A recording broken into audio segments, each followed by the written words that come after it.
నమస్కారం. ధైర్య సాహసే లక్ష్మి అని అంటారు కదా, మరి ఈ మాట ఎవరైతే ఫాలో అవుతారో లైఫ్లో సక్సెస్ఫుల్గా ఉంటారు, సక్సెస్ని అందిపుచ్చుకుంటారు అని మనకి లైవ్ ఎగ్జాంపుల్ సెట్ చేశారు సాహసం శ్వాసగా సాగిపో సినిమా టీం మొత్తం. ఇటీవలే రిలీజ్ అయ్యి సక్సెస్ఫుల్గా రన్ అవుతుంది. మరి ఈ సినిమా సక్సెస్ అండ్ బోల్డ్ అనే విషయాలు మనతో మాట్లాడడానికి ఈ సినిమా ప్రొడ్యూసర్ మిరియాల రవీందర్ రెడ్డి గారు అండ్ ఈ సినిమా లిరిసిస్టులు అనంత శ్రీరామ్ గారు అండ్ కృష్ణ చైతన్య వీళ్ళు మనతో ఉన్నారు అండ్ చాలా చాలా విషయాలు మాట్లాడబోతున్నారు. సో వాళ్ళతో మాట్లాడదామా? మొయిలు మిన్ను తాను నేను కలువా కొలను తాను నేను పైరు చేను తాను నేను వేరు మాను. నమస్కారం. ధైర్య సాహసే లక్ష్మి అని అంటారు కదా, ఈ మాట ఎవరైతే ఫాలో అవుతారో లైఫ్లో వాళ్ళు చాలా సక్సెస్ఫుల్గా ఉంటారు. ఎస్, ఎగ్జాంపుల్ ఎవరో తెలుసా మీకు? సాహసం శ్వాసగా సాగిపో సినిమా టీం మొత్తం నీ చెప్పాలి. ఎందుకంటే వాళ్ళు చాలా ధైర్యం చేశారు. సాహసమే ఊపిరిగా సాగిపోతూ సినిమాని రిలీజ్ చేసి సక్సెస్ఫుల్గా రన్ అవుతోంది. మరి ఆ సినిమా విజయంతో మన ముందు ఉన్నారు సినిమా ప్రొడ్యూసర్ అండ్ ఆ సినిమాకి అందమైన పాటలు రాసిన మన లిరిసిస్టులు ఇద్దరు కూడా ఇక్కడే ఉన్నారు. సో ముందుగా వీరందరికీ కంగ్రాచులేట్ చేద్దాం. ముందుగా మీ ముగ్గురికి కంగ్రాచులేషన్స్ అండి. సో మిరియాల రవీందర్ రెడ్డి గారు, ఫర్ ది ఫస్ట్ టైం సాహసం శ్వాసగా సాగిపో మీ సాగడం ఎలా జరిగింది? అసలు ఈ సినిమా ఎక్కడి నుంచి మొదలైంది, ఎక్కడి దాకా వెళ్ళింది? కానీ ప్రస్తుతానికైతే సక్సెస్ఫుల్గా రన్ అవుతుంది, మంచి హిట్తో. సో ఫస్ట్ ప్రొడ్యూసర్గా మీకు ఎలా అనిపిస్తుంది ఎక్స్పీరియన్స్? అంటే పెద్ద క్రేజీ కాంబినేషన్. నేను యాక్చువల్గా మూవీ రిలీజ్ అవ్వక ముందు బిఫోర్ నుంచే నాకు నమ్మకం ఉందండి. అంటే జనరల్గా నేను ఫస్ట్ చెన్నైలో వర్క్ అంతా ఫినిష్ అయిపోయి కాపీ చేతికి వచ్చింది ఓ రోజు, మోస్ట్లీ ఒక 1 month అవుతుంది అనుకుంటా. ఆ రోజు మా హీరోకి ఫోన్ చేసి, సార్ మన మూవీ ఈరోజు రిలీజ్ అయింది సార్ అన్న. ఇదేంటంటే జోక్ చేస్తున్నారు, ఇప్పుడు రిలీజ్ అవ్వడం ఏంటండి? ఇప్పుడే సార్ మొత్తం వర్క్ కంప్లీట్ అయిపోయింది, కాపీ చేతికి ఇచ్చాడు గౌతమ్ గారు. అంటే ఇండైరెక్ట్గా ఈరోజు మన మూవీ రిలీజ్ అయినట్టు అని చెప్పాను. అంటే మూవీ నేను ఆల్రెడీ అంటే మూవీ ఎప్పుడో కంప్లీట్ అయ్యి ఉంది, 1-2 months బ్యాకే ఫినిష్ అయ్యి ఉంది. కొంచెం రిలీజ్ టైం కోసం వెయిట్ చేసాము. మూవీ అనేది నాకు మొదటి నుంచి కాన్ఫిడెంట్ ఉంది ఖచ్చితంగా. సాంగ్స్ అది ఆల్రెడీ అందరు రీచ్ అయిపోయాయి. ఆ సాంగ్స్ రీచ్ అయిన తర్వాత విజువల్గా స్క్రీన్ మీద చూస్తే పిక్చరైజేషన్ ఇంకా బాగుంటుంది. నేను మా గౌతమ్ గారికి చెప్పాను, సార్ ఇప్పటి వరకు అంటే యూత్ వాళ్ళంతా ఎక్కువ చకోరీ సాంగ్ ఒకటి, వెలి భూమాకే సాంగ్ బాగా ఎక్కువ ఇదవుతుంది. మూవీ రిలీజ్ అయిన తర్వాత కనుల ముందే ఒకటి, తాను నేను, అసలు బ్యూటిఫుల్. అసలు ఆ పిక్చరైజేషన్ కూడా చాలా బాగుంటుంది. తాను నేను చూస్తే అసలు అది నా సినిమా చెప్పుకోవడం కాదు కానీ చాలా మీ సినిమా కాదండి. ఫర్ చిన్న కరెక్షన్ అండి, ఇది మా సినిమా, మన సినిమా. ఇప్పుడు అంటే ఒక ప్రొడ్యూసర్ అంటే అందరూ అలా మాట్లాడుతుంటారు, అలా అని చెప్పడం కాదు కానీ చాలా బాగా వచ్చింది. తాను నేను మొయిలు మిన్ను తాను నేను కలువా కొలను తాను నేను గానం గమకం తాను నేను. మంచి ఫ్రెండ్ దొరికినట్టు అనిపిస్తుంది లైఫ్ లాంగ్. నేను తాను రెప్ప కన్ను వేరే పోని పుడమి మన్ను. So let's start with Chaitanya గారు. సో మీరు రాసిన సాంగ్ కనుల ముందే హరిచరణ్ ఇంకా చిన్మయి పాడారు. Such a beautiful song.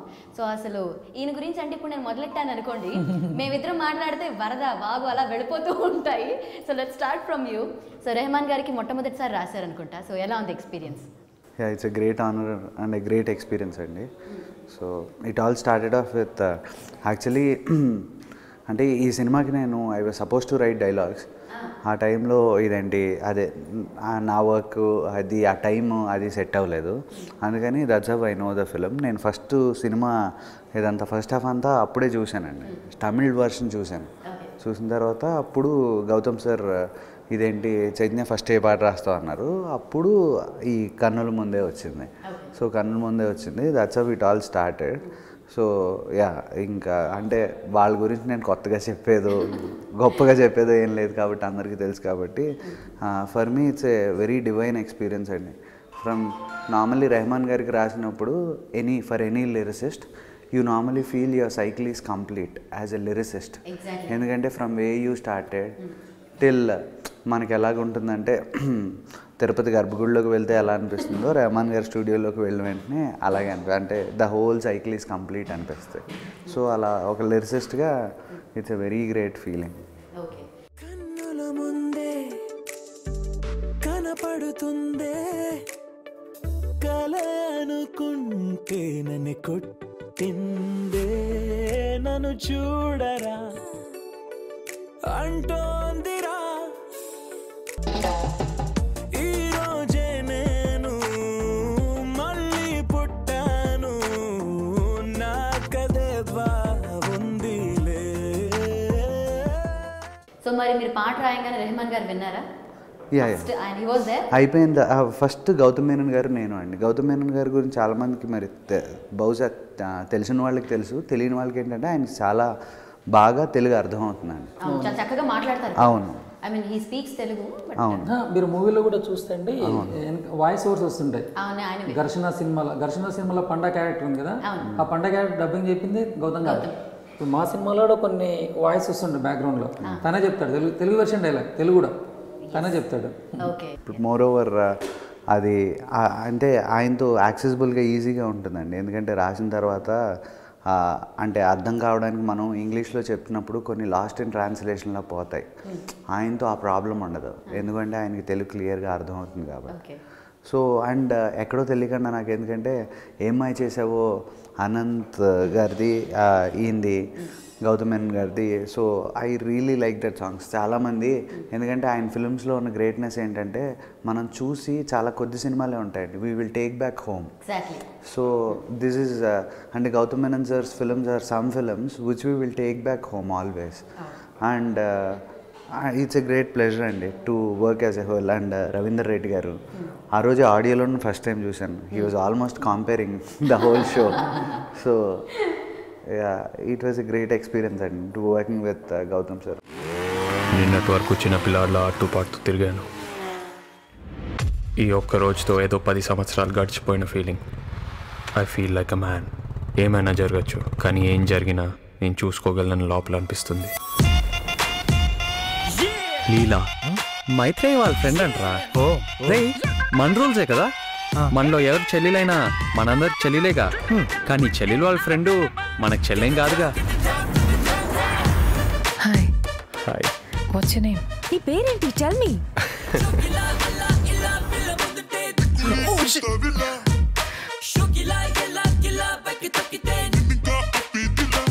యాక్చువల్గా నీతో వద్దామనుకున్నా ఆన్ యువర్ బైక్ టూర్.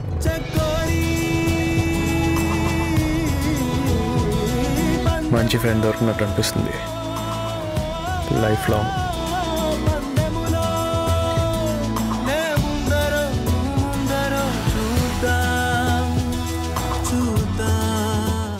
ఒక క్రేజీ కాంబినేషన్ ఏఆర్ రెహమాన్ గారు, గౌతమ్ మీనన్ గారు, చైతన్య, వాళ్ళ ముగ్గురిది ఏం మాయ చేసావే ఒక మంచి పెద్ద హిట్. అండ్ ఆ సినిమాకి ఒక సింగిల్ కార్డ్ రాశారు మీరు, మొత్తం ఆల్మోస్ట్ పాటలన్నీ కూడా మీరే రాశారు. అండ్ ఎంత బాగా రెహమాన్ గారు, ఆయన చాలాసార్లు నేను ఇంటర్వ్యూ చేసినప్పుడు ఆయన ఎన్నోసార్లు పొగిడిన సందర్భాలు కూడా ఉన్నాయి, ఇందాకలే మనం మాట్లాడుకున్నాం.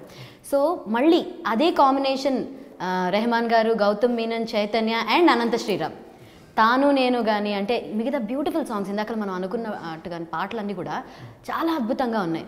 ఈ తాను నేను సాంగ్ అసలు ఎలా స్టార్ట్ అయింది, మళ్ళీ ఈ జర్నీ ఎలా కుదిరింది మీకు?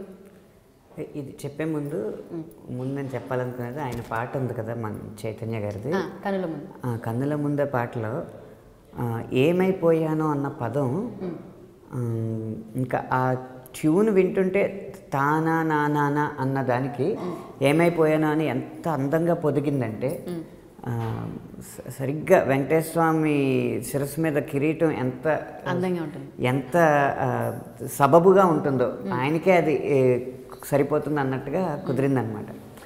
పాడడం కానీ హరిచరణ్ గారు పాడడం కానీ, ఆ ఏమైపోయానో అన్న ఒక్క పదంలోనూ చాలా రకాల భావాలు వాళ్ళకి జీవితంలో ఎదురైన ఎన్నో భావనలు ఈరోజు యువత ఎత్తుక్కునే అంత అంత అంత సులువుగా ఉంది, అంత లోతుగానే ఉంది. దానికి ముందుగా వారికి అభినందనలు సీరియస్గా. ఎందుకంటే ఒక ట్యూన్ని, బాణీని పదం ద్వారా శిఖరాయమానం చేయడం అనేది ఒక లిరిసిస్ట్కి ఎప్పుడు ఉన్న కర్తవ్యం, తక్షణ కర్తవ్యం. ఆ కర్తవ్యాన్ని ఆయన 100% నిర్వర్తించారు కాబట్టి ముందే ఆయనకి శుభాభినందనలు తెలియజేస్తూ, ఇప్పుడు తాను నేను విషయానికి వస్తే, తాను నేను పాట ఇచ్చే ముందే నాకు ఇది తమిళ్లో భారతీయర్ గారని ఒక ఆయన ఇంచుమించు ఒక 1000 సంవత్సరాల క్రితం ఉన్న పొయిటరీలోంచి తీసుకుని ట్యూన్ చేసిన పాట ఇది. అని చెప్పారు. అలా అని చెప్పి నువ్వు అదే స్థాయిలో రాయాలని కానీ అలాంటి బలవంతం ఏం చేయలేదు గౌతమ్ మీనన్ గారు. కాకపోతే నాకు అనిపించింది ఏంటంటే అంత మంచి కవిత్వాన్ని తీసుకున్నారు కాబట్టి బాణీ కూడా ఇప్పటి తరం బాణీలా కాకుండా అప్పటి ఘంటసాల గారి తరం బాణీ నాణ్యతకి సరితూగేలా ఉండే బాణీ ఇది. ఇప్పుడు నేను ఇప్పటి సమకాలీనమైన భాషను వాడానంటే దీనికి కష్టం అవుతుంది. ఆ బాణీని సరిగ్గా నేను ప్రజల్లోకి తీసుకెళ్ళిన అవ్వను అని అనిపించి కాస్త భాషను ఒక 30-40 సంవత్సరాల వెనకాల భాషను వాడితే మంచిది అని అనిపించింది అనమాట. దాంతో మొదలు పెట్టడమే తను నేను అంటే ఇప్పటి సమకాలీన భాష అవుతుంది కాబట్టి తాను అని తీసుకున్నాను. తాను నేను అని అక్కడి నుంచి నాకు ఇంకా భాషకి సంబంధించిన దారి దొరికేసింది. అన్ని జంటలుగా కాన్సెప్ట్ అది ముందు డిజైన్ చేసుకున్నాను, జంటలు తీసుకొద్దామని. కానీ ఎలాంటి ఏదైనా చేయొచ్చు కదా. ఇప్పుడు తాను నేను మొయ్యలు మిన్నే అనక్కలే, తాను నేను టైరు ట్యూబ్ అని కూడా అది కూడా జంటే. కాకపోతే ఎటువంటి భాషను ఎంచుకోవాలి, ఎటువంటి పదజాలాన్ని పాటకి ఎంచుకోవాలనేది నాకు పచ్చబొట్టు తర్వాత ఎక్కువ పదజాలం ఎలాంటిది ఎంచుకోవాలన్న విషయంలో ఎక్కువ ఆలోచించింది ఇదే. కాకపోతే అది సమయం ఎక్కువ పట్టింది, ఇది సమయం ఎక్కువ పట్టలేదంతే. అందుకని మొయ్యలు మిన్ను ఏదో అర్థమయ్యే పదమే ముందు వేసేస్తే దానికంటే తక్కువ అర్థం వచ్చేదే తర్వాత ఎక్స్పెక్ట్ చేస్తారు కాబట్టి మొదటి లైన్లోనే కాస్త అరుదుగా వాడే పదాలు వేయాలనే ఉద్దేశంతో మొయ్యలు తీసుకున్నాను. ఎవరో ఈ యూనిట్ సభ్యులే ఒకరు గౌతమ్ మీనన్ గారికి ఫోన్ చేసి అది అసలు తెలుగు పదం కాదు, మీరు ఏదో తమిళ పదం మర్చిపోయి రికార్డ్ చేస్తారు అని చెప్పి భయపడి ఆయనకి ఫిర్యాదు చేసిన సందర్భం కూడా ఉందన్నమాట. మొయ్యలు మిన్ను అన్న దానికి. సో ఇప్పుడు మీరు ఇది ఈ విషయాన్ని మీరు కొంచెం క్లియర్గా చెప్పాలి. మాకు చాలామంది తెలుగు రాని వాళ్ళు అంటే అర్థం కాని వాళ్ళు ఉంటారు. సో వాళ్ళకి ఎక్స్ప్లెయిన్ చేయండి. మొయ్యలు అంటే మబ్బండి, మిన్ను అంటే ఆకాశం. ఘంటసాల గారి ప్రైవేట్ పాట ఒకటి ఉంటుంది. తల నిండ పూదండ దాల్చిన రాణి మొలక నవ్వుల తోడ మురిపించబోకే. ఆ పాటలో చరణంలో ఉంటుందండి, పూల వానలు కురియు మొయిలివో మొగలి రేకులలోని సొగసువో. మొయ్యలు అనేది అక్కడ ఉంటుంది. అందుకని అప్పటి భాషను తీసుకున్నాను అనమాట.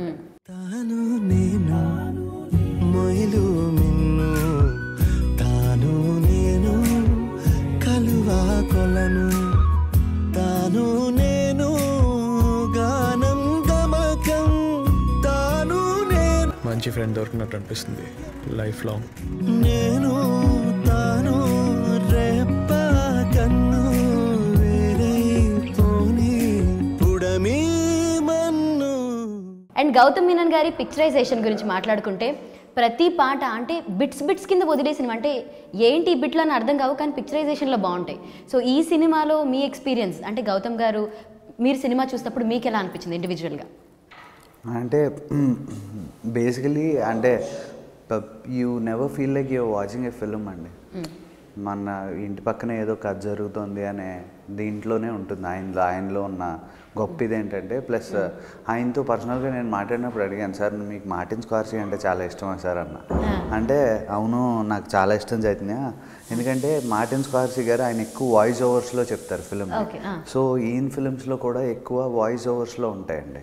సో నేను అడిగితే నాకు చాలా ఇష్టం చైతు, అదే when I'm working on it I work on those lines అన్నారు.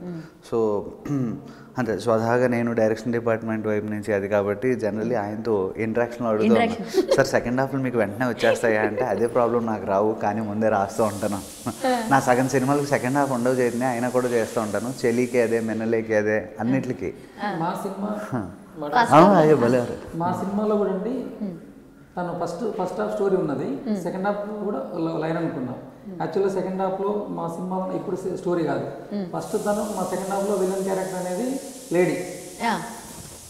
ఇప్పుడు కొంచెం పొలిటికల్ బ్యాక్గ్రౌండ్ వేరేలా ఉంది కదా, యాక్చువల్గా అప్పుడు అలా లేదు, వేరే ఒక హాస్పిటల్ అలాంటిది ఉంది అన్నట్టు.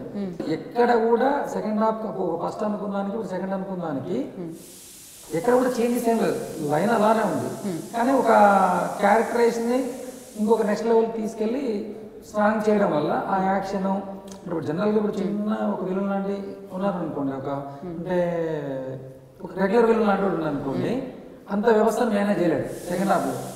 ఇప్పుడు అతను ఎక్కడికి వెళ్ళినా కానీ అక్కడ అటాక్ అవుతూనే ఉంటుంది. అది జనరల్గా జరగదు. ఎందుకు ఎవరు అటాక్ చేస్తున్నారంటే అసలు వీళ్ళకి కూడా తెలియదు. ఇప్పుడు హీరోయిన్ తెలియదు, హీరోయిన్ ఫాదర్ తెలియదు, హీరో కూడా తెలియదు. వీళ్ళు యాక్సిడెంట్ జరిగింది అనుకుంటారు. అలాంటి తప్పించుకొని వెళ్తుంటే ఎక్కడికో ఒకటి షెల్టర్ వెళ్తుంటారు. హాస్పిటల్కి వెళ్తే హాస్పిటల్ అటాక్ జరుగుతుంటుంది. అక్కడ నుంచి వేరే వాళ్ళ దగ్గర ఫ్రెండ్స్ వాళ్ళ ఇంటికి వెళ్తే అక్కడ జరుగుతుంటుంది. అక్కడ నుంచి ట్రైన్ ఎక్కడికి వెళ్ళి అంటే everything is connected. Second half మొత్తం మనకి అంటే అంత ఉంది అనేది క్లైమాక్స్ లో రిలీవ్ అవుతుంది. ఓకే, ఇప్పుడు నేను ఎందుకు మళ్ళీ నీ బైక్ ఎక్కాలి?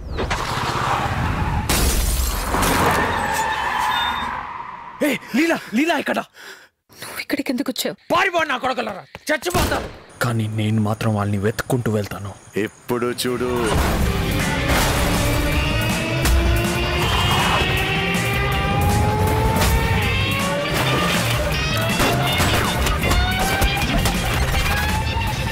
కానీ లైఫ్లో ఎప్పుడైనా ఏమైనా జరగచ్చు. అది జరిగినప్పుడు దాన్ని ఫేస్ చేయడానికి మనం సిద్ధంగా ఉన్నామా లేదా అన్నదే ముఖ్యం.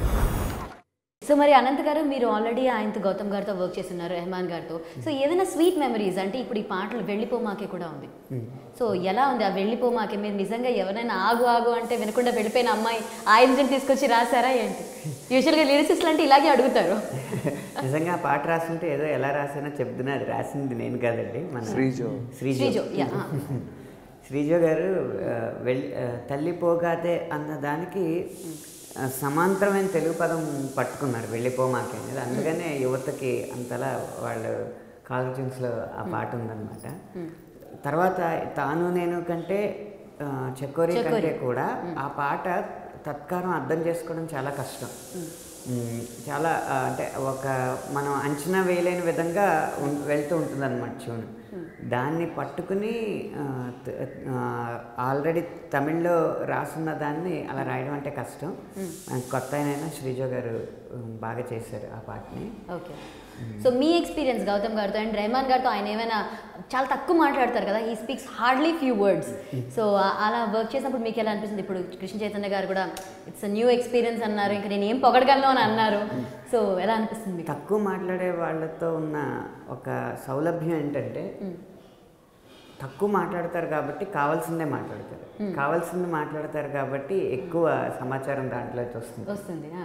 కాబట్టి గౌతమ్ మేనన్ గారితో వర్క్ చేసినప్పుడు నాకు ఆయన ఒకసారి చెప్పింది ఏంటంటే, నేను నీ చేత పాటలు రాయించుకుందామని నేను అనుకున్నప్పుడు నువ్వు రాసిన పాటల్లో నేను సెలెక్ట్ చేసుకోవాలని అనుకోకూడదు, ఆ పాటలు రాసేవాడిని కరెక్ట్గా సెలెక్ట్ చేసుకోవాలని అనుకోవాలి.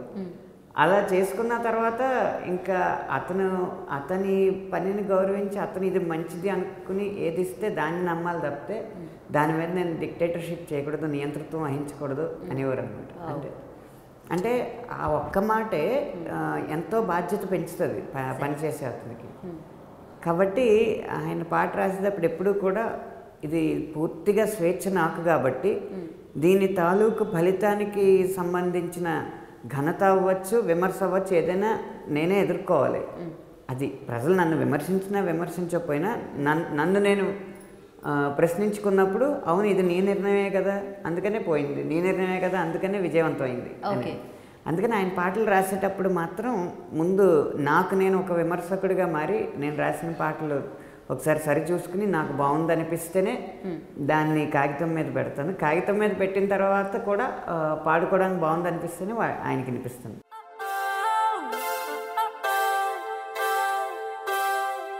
కాలం నేడిల మారనే పరుగులు తీసనే హృదయం వేగం వీడదే గతికే తలిమే నీడై నన్ను చేరితే వెళ్ళిపోమాకే ఎదనే వదిలిపోమాకే. సో అది దేనికైనా సరే ఎలాంటి రియాక్షన్కైనా రెడీగా ఉండి మనం రాసుకోవాలి, ఎందుకంటే రెస్పాన్సిబిలిటీ మనకు వచ్చింది కాబట్టి. ఎందుకంటే ఎస్పెషల్లీ దీని గురించి వచ్చినప్పుడు అండి నాకు ఎస్పెషల్లీ ఇంది అనంత్ గారి పాటల గురించి వచ్చినప్పుడు నేను గౌతమ్ మేనన్ గారు మాట్లాడుతూ ఉన్నప్పుడు నేను అడిగాను, హిందీ ఎటో వెళ్ళిపోయింది మనసులో ఒక లైన్ ఉంటుంది సార్, ఇది తమిళ తెలుగులోనేనా, ఎవరి థాట్ అన్నా. గాలి ప్రేమ ఎలాంటిది అంటే గాలి రంగులోన ఉన్న గాయం అమ్మ అని రాశారు ఒక మాట ఇళయరాజా గారికి. నాకు తెలుసండి, నేను ఆయనకి రాశాను, తత్కారం పొల్లు పోకూడదు, తన నాన్న నా అంటే అది నాయే ఉండాలి, నీ నువ్వు రెండు ఉండకూడదు. అలా ఉంటుంది ఆయనతో. ఎంత అద్భుతమైందంటే ప్రేమ గురించి చెప్పాలంటే ఎలా చెప్తామండి, గాలికి రంగే ఉండదు, దానికి గాయం జరిగితే ఎలా ఉంటుందో ప్రేమ అలా ఉంటుంది అని పోల్చాడు ఆయన. గౌతమ్ మేనన్ గారు ఆయన గొప్పతనం, మొత్తం అనంత తాటే నాకేం తెలియదు చైతన్య, అనంత్ ఇచ్చాడు, రాజా గారు కూర్చున్నారు, ఓకే చేశారు. ఆయన చూసేది ఒక్కటేనండి. ఎందుకంటే ప్రతి అంటే రైటరు ఎక్స్ప్లెయిన్ చేయలేనిది ఏంటి అంటే రాసేటప్పుడు అందులో తెలియకుండా ఒక సోల్ ఉంటుందండి. సీతారాం శాస్త్రి గారు ఎప్పుడో మాట అంటారు, poetry is felt before it is understood అంటే. సో అలా ఆయన రాసేది ఇప్పుడు మేము అందరం రాసాం, అన్నీ మంచి పాటలే. నాకు పర్సనల్లీ తాను నేను అనే పాట విన్న ప్రతిసారి అందులో మనకు తెలియకుండా we will take back a soul. అది తత్కారంలో నింపితే రాదండి, మనసులోంచి రావాలి, అది పుట్టాలి. అంటే భగవంతుడి కృప ఆ నిమిషం రాసినప్పుడు అది ఒక చిన్న తన్మయత్వంలోనే వస్తుంది. అంటే అది ఫెంటాస్టిక్గా రాశారు. నాకు ఎందుకంటే నేను తమిళ్ ఆ పాట విన్నాను, తమిళ్ కూడా, తెలుగులో చాలా గొప్పగా ఉంది. భారతీయర్ గారు ఎంత గొప్పగా రాశారో తెలుగులో కూడా నిజంగా నాకు అంత గొప్పగా నచ్చిన పాట. తాను నేను మొయిలు మిన్ను, తాను నేను కలువా కొలను, తాను నేను గానం గమకం, తాను నేను. మంచి ఫ్రెండ్ దొరికినట్టు అనిపిస్తుంది లైఫ్ లాంగ్. నేను తాను రెప్ప కన్ను వేరైపోని పుడమి మన్ను. సో మరి ఇందులో పాటలు మనం ఎంతసేపు మనం మాట్లాడుకుంది పాటల గురించే మాట్లాడుకున్నాం. బట్ మనం ఈ షో ఇంకా కంక్లూడ్ చేసే ముందు I want you to sing few lines. ఇట్టి పసిగట్టి కనుకదలిక బట్టి కనిపెట్టి వలపుల రుచి పట్టే పనిముట్టే అవసరమట ఇకపైన. ఇన్నాళ్ళుగా దాగున్నది విరహం, ఎన్నాళ్ళని మొయ్యాలట హృదయం, అందాకి పయనం సులువుగా మరి ముగిసేనా. చకోరీ పందెంలో ఓ పందెంలో నే ముందరో నువ్వు ముందరో చూద్దాం. బాబా బాబా బ్యూటిఫుల్ సాంగ్ అసలు.